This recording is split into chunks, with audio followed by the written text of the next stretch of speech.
Do you agree with Joe Judge's Look at your face. You agree with his criticism? Fix your face. So I'm trying my hardest to like Joe Judge. But every now and then he comes out and says something like that. We will not disrespect the National Football League as long as I'm the head coach of the New York Giants. I loved it. Giants fans, do me a favor. Please be more like Miami Dolphins fans. Joe Judge, do me a favor. Please be more like Brian Flores. You see, the Miami Dolphins went 10-6 and they missed the playoffs. They missed the playoffs in large part because the Pittsburgh Steelers sat their quarterback, Ben Roethlisberger, and their best players on defense, and the Cleveland Browns won that game. You see, had the Cleveland Browns not beat the Pittsburgh Steelers, the 10-6 Miami Dolphins would have made the playoffs. The 10-6 Miami Dolphins, a team that won 10 games, missed the playoffs for the first time since 2015. Yet and still, Joe Judge's 6-10 Giants are up here complaining about not making the playoffs. When a 6-10 team has never, ever made the playoffs. Have we heard from Brian Flores since about Ben Roethlisberger sitting? We haven't. We heard from Dolphins fans since about TJ Watt sitting. We haven't. Yet and still, we hearing Joe Judge at the podium talking about it is disrespectful to sit your starters. Essentially, that is what he is implying. So Joe Judge and Giants fans, do me a favor. Please be more like them people down in South Beach. We ain't heard nothing from them since. Marcellus, I thought about it this morning. I'm listening. I pondered because I posted a little something on Twitter. People started interacting, and I read the comments. America, so you know I read the comments, trolls included. I hear what you have to say. And I thought about this, Sel. Yeah. I said, at best, Doug Pederson was trying to get more players' experience than Nate Sudfeld. And at worst, Doug Pederson made a bad coaching decision. Now, the same bad coaching decision that Joe Judge, you made against the Arizona Cardinals when you chose to play Daniel Jones instead of Colt McCoy after Colt McCoy had just gone on the road and beat the Seattle Seahawks for you, Joe Judge. The only team with a winning record that you beat all season, Joe Judge. So, at best, Doug Pederson just made a innocent decision in which he was trying to get other players burned in a meaningless game. And at worst, Doug Pederson made a poor coaching decision. Joe Judge, I've seen you make poor coaching decisions at the same quarterback position just 5 weeks ago. So that's my first lap. I see it's a lap. That's my first lap. Boy, that's a lap. But Giants fans, please just be more like them people down in South Beach. Time. Ooh, Acho. Almost a PR right there on that take, boy. Nah, can't push back on you because you are speaking your truth. It's not mapped into reality because the reality of the NFL is more of what Joe Judge is talking about, and that's why I loved his criticism.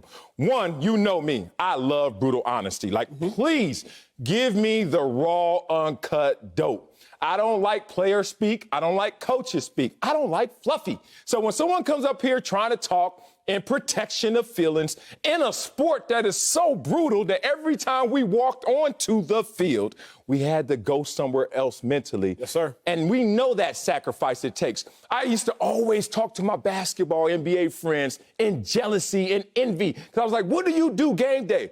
They're like, man, we do take a nap and shoot around, go to the mall, take another nap, and then play. And I'm like, I couldn't imagine socializing, having a normal day on game day because of that sacrifice. Joe Judge is talking about that exact same sacrifice.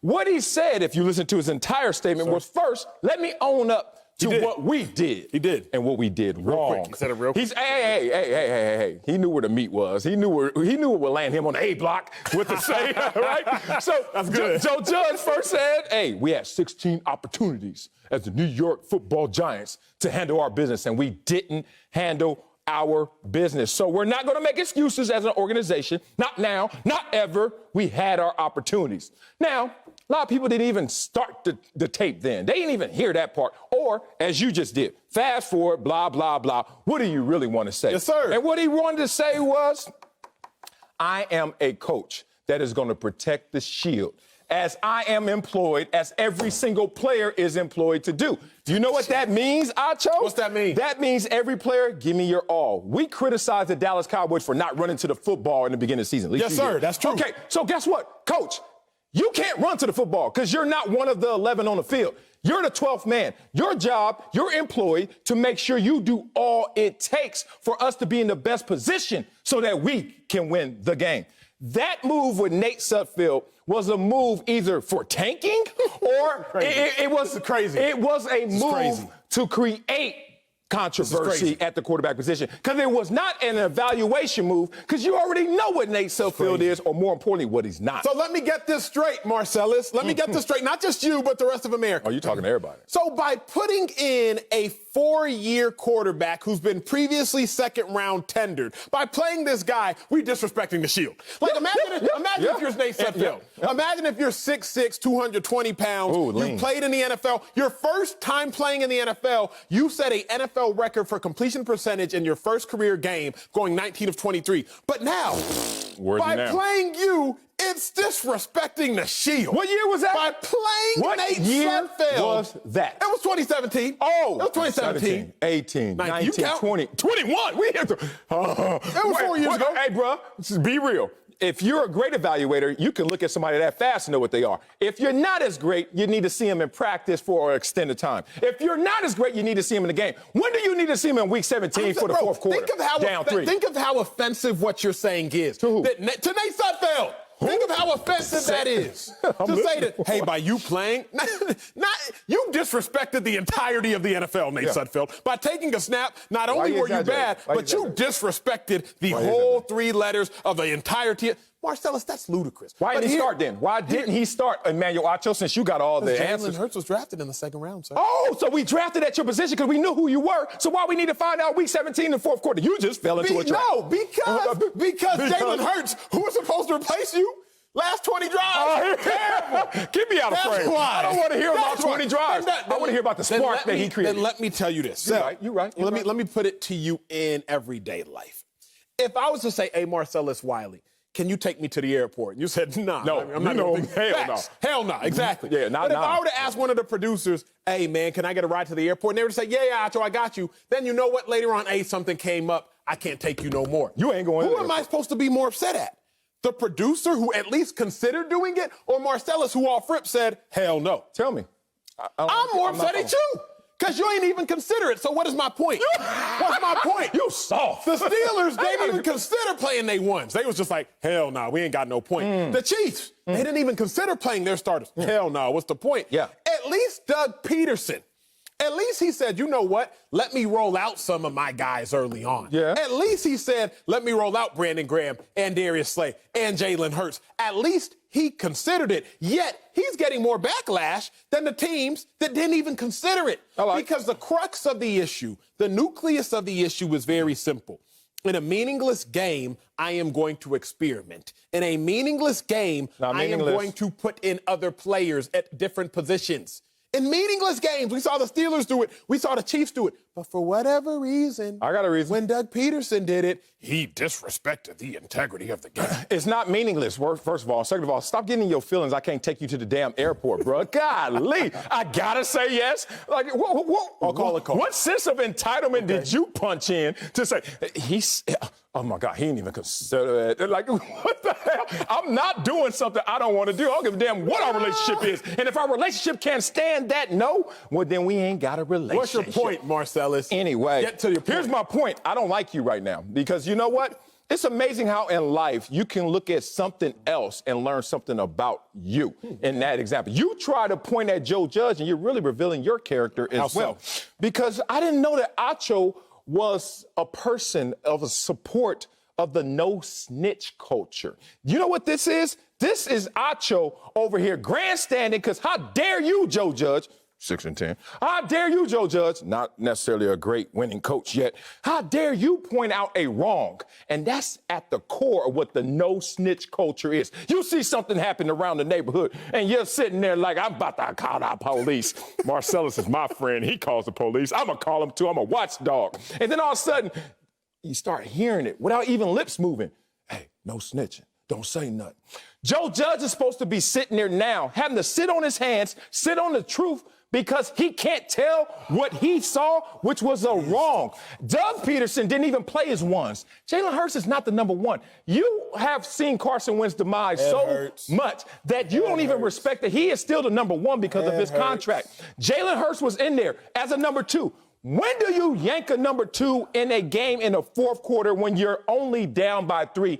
If it's a competitive spirit, competitive advantage game. Go ahead. Go ahead. I'm mad at you right now. Oh, my God. I must be allergic to nonsense because I got one of those piercing headaches right now because of this nonsense that you're spewing. Oh, now you're pointing at me. So, let's go. It was with my pen. It's not as offensive. Not as offensive. It wasn't my finger. Look, bro. What? Can we talk about the fact that Jalen Hurts, everybody says it was still a close game. It was. Correct? It was a 3-point game. Yes. Game on the line. Should have been tied. Jalen Hurts. Oh, surely Jalen Hurts is going to win it with the game on the line. We haven't seen this before. Game on the line. We need Jalen Hurts to come through. Surely he was going to do it. How dare Doug Pederson take out the man who was heroic enough to win games with the game on the line against divisional opponents? Oh, wait. Week 16, game was on the line. 30-17 against the Dallas Cowboys in the red zone. Jalen Hurts interception. Oh, wait. Week 16, game was on the line. The next possession, turnover, Jalen Hurts. Oh, wait. Week 16, game was on the line. The next possession, interception, Jalen Hurts. So I'm just so confused. I'm confused. I must be an idiot. All these degrees I got, they mean nothing. Well, I must be an idiot. Because somebody must have seen a game in which Jalen Hurts, with the game within one possession in the NFL, has come back and won. I must have missed it. Although I haven't missed an Eagles game in the last 7 years, the first 3 of which I was playing in the last 5 or 6 or whatever the math is. You missed a lot when you were there. No. Okay, I missed some offensive possessions. Okay, I was getting Gatorade. But I must have missed something because apparently it is unequivocally clear that had Jalen Hurts stayed in the game, the Eagles would have come back in heroic fashion and won by 21 points. We don't know. I thought you said it was an evaluation moment. If it was an evaluation moment, let us find out the answers through the actions. Let me tell you the answers that I already found out through the actions because I was watching. You must not have been, and some of y'all must not have been. How dare you? I know I'm getting offended at that point because what happened in the beginning of the fourth quarter? Malcolm X, number 22 for the Eagles, he catches a pick.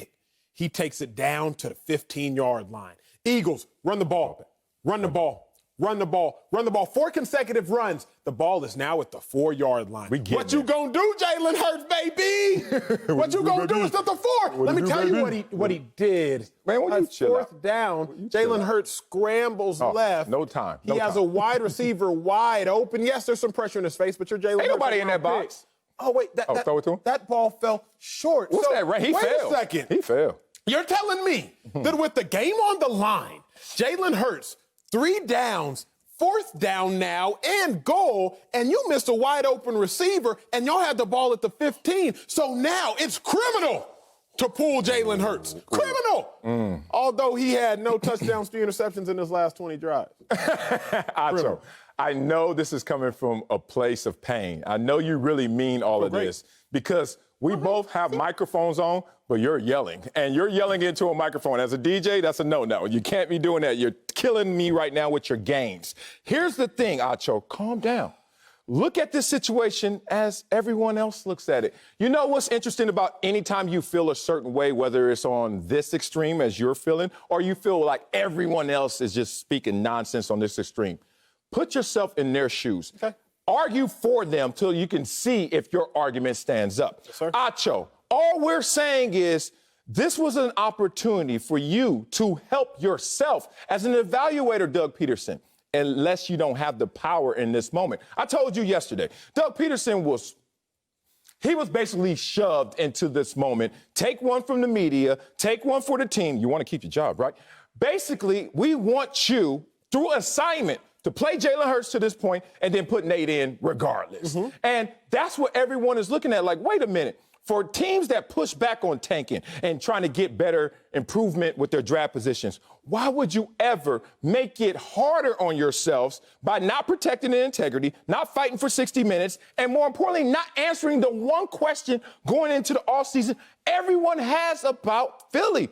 quarterback issues. So I don't see how they've solved any of their issues. I don't see how any of this plays well for the Philadelphia Eagles, and it creates a controversy. What they're hoping for is through all the debris and all the talk and all the chatter, they're able to now make moves, have options they didn't have before because of the chaos they created. But to me, it's just really small-minded and simple-minded to undermine the game the way we play it, just so you can go out there and create controversy. Let me ask you a question, and this is a question for y'all at home. If you're a Giants fan, put yourself in the shoes if you're not. Nate Sudfeld goes in that game, and he leaves them down to 2 touchdowns, and they win the game. Did Doug Pederson still undermine the integrity of the game? To me, he did. Nate Sudfeld goes in there and wins. The circumstances, you keep acting like there's not $128 million that's inactive. You keep acting like the only reason he is inactive is because there's a guy by the name of Jalen Hurts who's been doing well. Beat the top team you have in the NFC, the Saints. That same guy, we want to see him in a failing moment, which was closing out a game, as you highlighted. Now, go in that moment and do something. Fail again or finally save the day. That doesn't make sense. Going forward, you can know more about your position. No, here's a problem with that logic. The problem with that logic is you all keep looking at the outcome.